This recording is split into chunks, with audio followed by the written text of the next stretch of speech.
Bismillahirrahmanirrahim. Assalamu alaikum. I hope you must be doing good, inshallah. It's me, Anjum Akil, at your own channel, English Lounge with Anjum.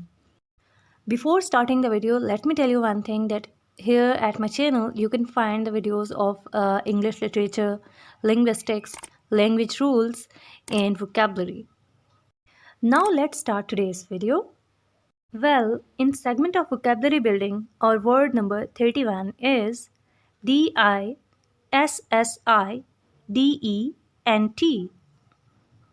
And the pronunciation of this word is dissident. Dissident. Dissident.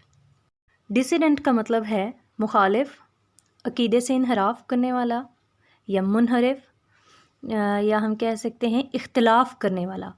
इख्तिलाफ़ किससे? अक्सरियत से इख्तिलाफ़ करने वाला, यानी पूरा मुआशरा एक तरफ हो, पूरी सोसाइटी एक तरफ हो और वो बंदा अपनी एक राय रखता हो, वो अपनी एक ओपिनियन रखता हो, वो फ्री थिंकर हो।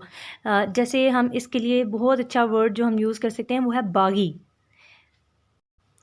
तो यहाँ पे हम देख सकते हैं कि डिसिडेंट हम ऐसे बंदे को कहेंगे या ऐसे ग्रुप को कहेंगे जो स्टेट के या किसी भी अथॉरिटी के ख़िलाफ़ जाए।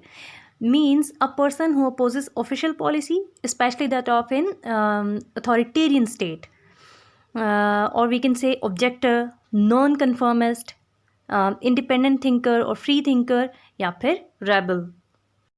Now let's take a few examples. यहाँ पे हमारे पास first example है the dissident was cast out from his country. Dissident को cast out कर दिया गया, निकाल दिया गया from his country. Second example है a group of political dissidents is trying to threat the government. जैसे आजकल जो करंट सिचुएशन है पाकिस्तान की, पीडीएम एक तरफ है और गवर्नमेंट एक तरफ है।